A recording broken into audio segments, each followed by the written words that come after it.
Who am I to say that you're not maximizing your gains?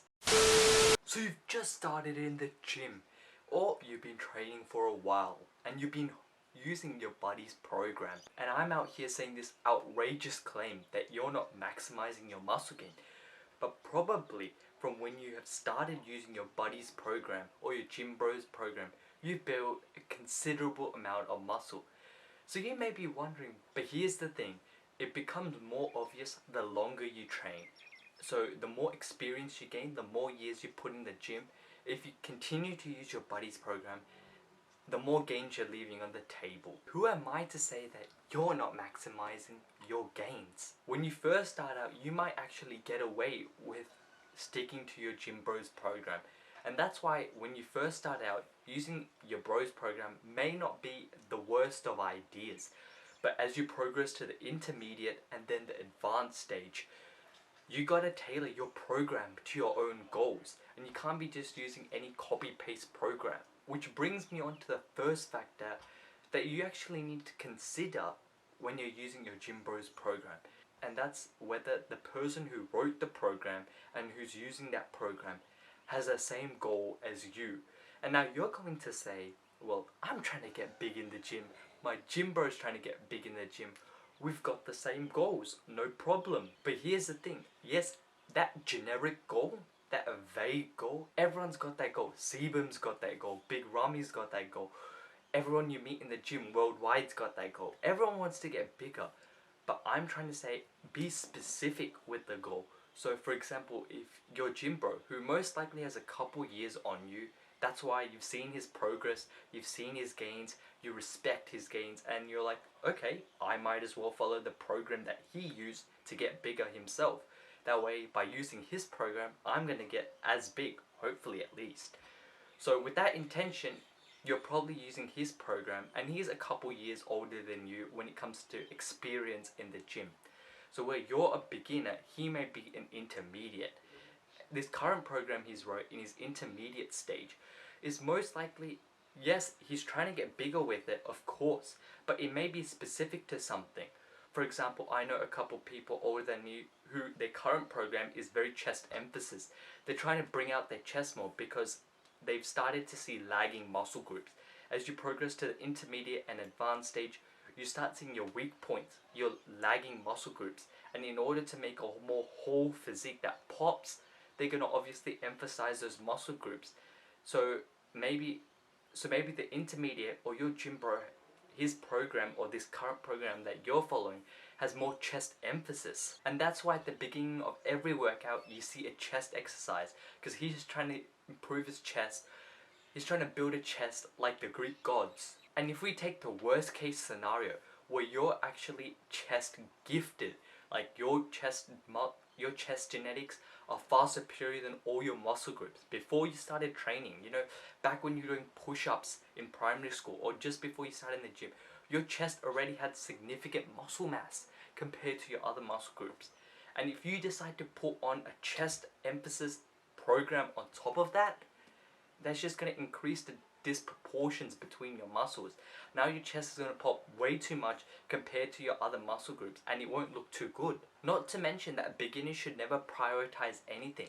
When you first start out in the gym, everything should be based on building a foundation, a good foundation in strength and a good foundation in size. And then from then onwards, you can specialize wherever you like. Emphasizing right from the beginning will cause huge problems down the line. So yeah, you are building muscle. You use this program, you are building muscle, but you're leaving gains on the table. Why? Because you could have emphasized because you could have not emphasized any muscle group and built more muscle in your quads, your hamstrings, your shoulders, your arms.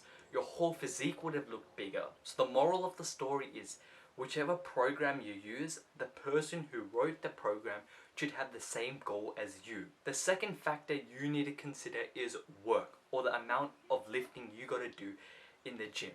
And I'm going to use the same example because you're most likely to use a program either from the internet, who's been written by an intermediate or advanced, or a gym bro or a friend who's also most likely an intermediate or advanced, because you've seen their progress and you believe in them. Now there are a lot of factors when it comes to how much lifting you do in the gym. Per session, how many sets are you doing? Weekly, how many sets are you doing? For each set, how close are you going to failure? Like when you were doing a set of bench, were you stopping, like when you racked the weight back on the bar, could you have done 3 more reps? That's 3 reps from failure. Could you have only done 1 rep? Or did you actually fail the set? What weight did you use? Like what percentage of your 1 rep max weight did you use? And all variety of factors like that need to be considered when you're looking at how much lifting you're doing in the gym. And that's why you shouldn't be blindly following any program, because most likely you're either going to be doing too much or too little.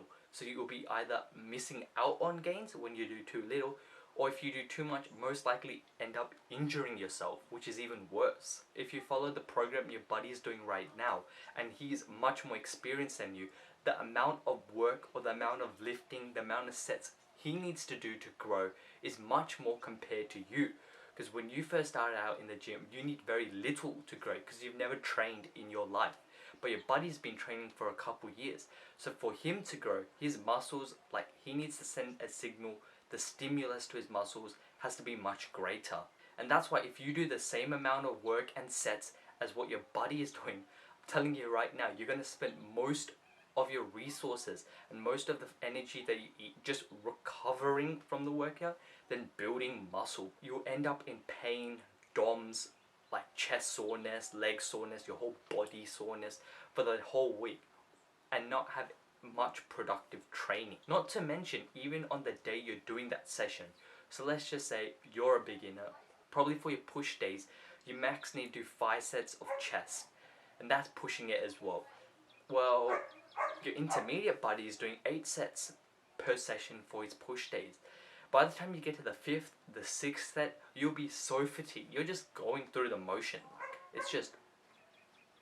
You're just going through the motion without feeling any connection, without feeling, the squeeze, the contraction in the chest, and it's just me junk volume where you could have spent that time doing something else. So you gotta make sure you know how much you need to do to be gaining muscle. Not too much, not too little, and look for programs that are dedicated to your training age. The third factor is practicalities.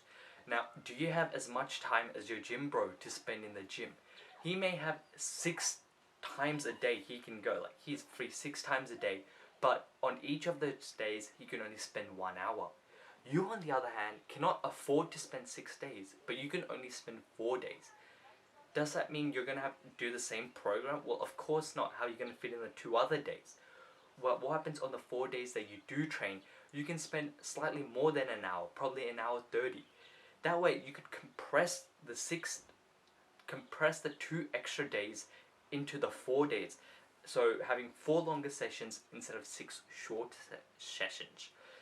And you got to factor in all these other things as well. Your stress levels, your lifestyle. Are you able to dedicate time to stretch, to recover, to sleep well, to cook for yourself?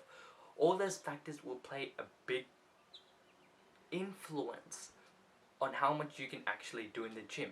Like your body can be an intermediate, you can be an intermediate. You both can have the same goal. Everything is the same. The practicalities is where it's at. What happens if your buddy can only train 4 times a week? You're following his program, but you can 4 times a week. You're traveling a lot. Your lifestyle is very hectic. Do you think you'll be able to do the same thing? So that's all the things that you got to take into consideration when you're actually picking a program. And most likely, because of these reasons, following your buddy's program means you're dropping gains or you're leaving gains on the table. But if you're very serious about actually picking up those gains and maximizing the amount of muscle you can build, I've got a complete program and the video will pop up here, and it goes through everything you need to do. It's a quite simple program with limited amount of days, so it's very compatible with all types of schedules. And since it's a beginner's program, it's very good to build a mass foundation in both muscle mass and also strength. And the amount of work is tailored perfect for beginners, so all 3 factors are completely packed, jam-packed, tailored for you. So if you want to max out your gains, make sure to watch the video, and it goes to progressive overload and everything you need to do from A to Z. That's all, folks. May the gains be with you, and see you in the next one.